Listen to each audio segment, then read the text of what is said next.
Normal course में बहुत सारे चैप्टर्स या बहुत सारे टॉपिक्स ऐसे हैं जो हमारे सिलेबस में नहीं हैं, लेकिन उनका यूज हमें अक्सर कई सारे चैप्टर्स में मिल जाता है।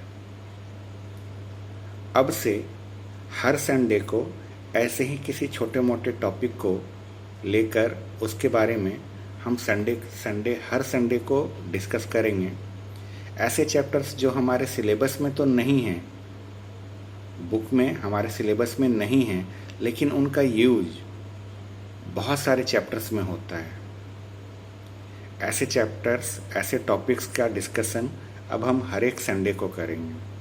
संडे को अपने सिलेबस को छोड़ेंगे, मंडे से लेकर सैटरडे तक हम अपने सिलेबस को कवर करेंगे और संडे के संडे, हर संडे हम ऐसे ही किसी छोटे मोटे टॉपिक को लेकर उसके बारे में डिस्कस करेंगे जिसका कोई चैप्टर हमारे सिलेबस में, हमारे बुक में नहीं है, लेकिन उससे रिलेटेड बहुत सारे चैप्टर्स में हमें उसकी ज़रूरत पड़ती है।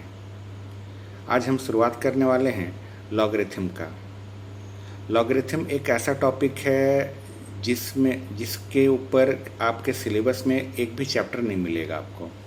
हाँ, लेकिन बहुत सारे चैप्टर्स ऐसे मिलेंगे, बहुत सारे क्वेश्चंस ऐसे रहेंगे जिनमें लॉगरिथम का यूज होता है। ख़ास तौर से 12th क्लास में जब हम इंटीग्रेशन पढ़ेंगे, डिफरेंशिएशन पढ़ेंगे, तो वहाँ पर लॉगरिथम का यूज होता है। वहाँ पर लॉगरिथम की कुछ प्रॉपर्टीज़ होती हैं जिनका बिना यूज किए हम उन क्वेश्चंस को सॉल्व नहीं कर पाएंगे। तो अब हर एक संडे को हम ऐसे ऐसे टॉपिक्स पढ़ेंगे जिनका कोई सिलेबस में हमारा जगह तो नहीं है, लेकिन उसका यूज बहुत सारे क्वेश्चंस में आता है। लॉगरिथम की शुरुआत करने से पहले आइए हम समझते हैं एक्सपोनेंशियल फॉर्म क्या होता है। एक्सपोनेंशियल फॉर्म, मान लीजिए n जो है हमारा कोई भी पॉजिटिव रियल नंबर है। n एक पॉजिटिव रियल नंबर हमने ले लिया। अब अगर हमारा n एक पॉजिटिव रियल नंबर है तो हम अपने इस n को इस फॉर्म में एक्सप्रेस कर सकते हैं, n = a की पावर x। हम अपने किसी भी पॉजिटिव रियल नंबर को a की पावर x में रिप्रेजेंट कर सकते हैं, जहाँ पर ये a जो है इसे हम बेस कहते हैं और ये a अपने आप में 0 से बड़ा होना चाहिए और साथ ही साथ 1 के इक्वल नहीं होना चाहिए। 0 से बड़ा कहने का मतलब कि ये a पॉजिटिव होना चाहिए, क्योंकि अगर ये a पॉजिटिव नहीं होगा तो इस पावर के अकॉर्डिंगली ये अगर माइनस रहा तो इस पावर पर डिपेंड करेगा कि इस पूरे की वैल्यू पॉजिटिव आए या नेगेटिव आए। लेकिन हमारा n जो है वो तो हमेशा से पॉजिटिव रियल नंबर रहा है। अगर ये वाला n हमेशा से पॉजिटिव रहा है तो इस वाले पूरे पार्ट को सॉल्व होकर अपने आप में पॉजिटिव आना चाहिए। उसके लिए बहुत ज़रूरी है कि ये a जो है वो अपने आप में पॉजिटिव हो और साथ ही साथ a जो है 1 के इक्वल नहीं होना चाहिए। अगर a 1 के इक्वल हो गया तो 1 की पावर में आप कुछ भी लें, इस पूरे को सॉल्व करके आपको 1 ही मिलेगा। अब ज़रूरी नहीं कि यहाँ पर हमेशा हम पॉजिटिव रियल नंबर 1 को ही लें।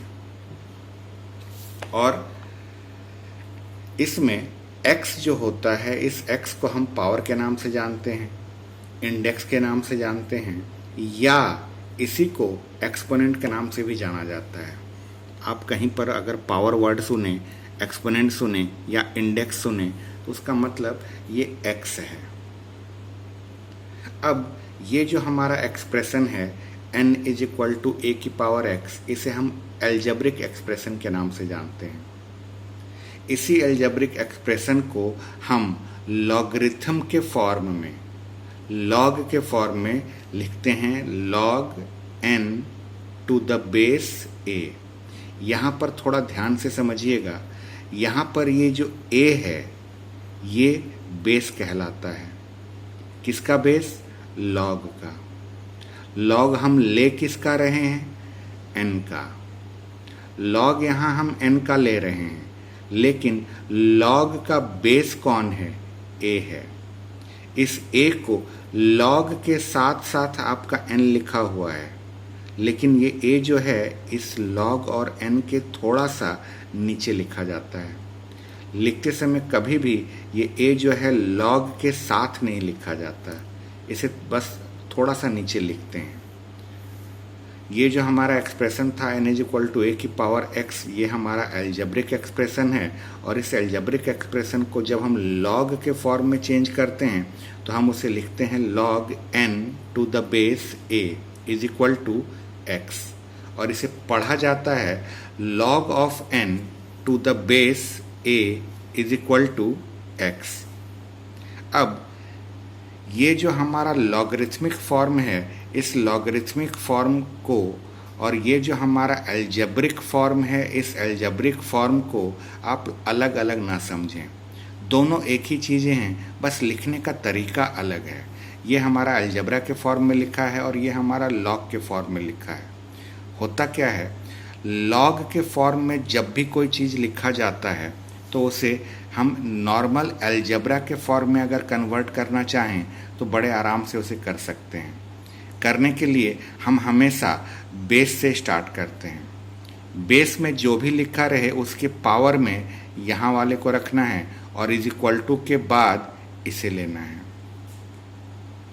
लॉग के बेस में जो भी रहेगा उसके पावर में हमें इसे लेना है और इज इक्वल टू में इसे लेना है। a की power x is equal to n। तो ये log के फॉर्म में जो लिखा है इसे जब हम अलजेब्रा के फॉर्म में चेंज करते हैं तो ये होता है। अब यहाँ पर आपको कुछ चीज़ों का ध्यान रखना रहेगा। जैसे आपको इस चीज़ का ध्यान रखना है कि log n to the base a is defined only when, यानी log n बेस a वाला तभी डिफाइंड होता है जब ये n जो है 0 से बड़ा हो। हम यहाँ log किसका ले रहे हैं, n का, तो n जो है अपने आप में 0 से बड़ा होना चाहिए, मतलब n पॉजिटिव होना चाहिए। यहाँ पर ये कहने का मतलब आप साफ तौर पे समझ जाइए कि log जो है कभी भी किसी नेगेटिव नंबर का डिफाइन नहीं होता। log के डोमेन में कोई भी नेगेटिव नंबर नहीं होता। log किसी भी नेगेटिव नंबर का नहीं निकलता। दूसरा चीज़, जो इसका बेस है, log का जो बेस है, ये बेस अपने आप में 0 से बड़ा होना चाहिए, यानी ये बेस भी अपने आप में पॉजिटिव होना चाहिए और बेस जो है 1 के इक्वल नहीं होना चाहिए। ये सारी की सारी कंडीशंस वही हैं जो हमने स्टार्टिंग में ली थी।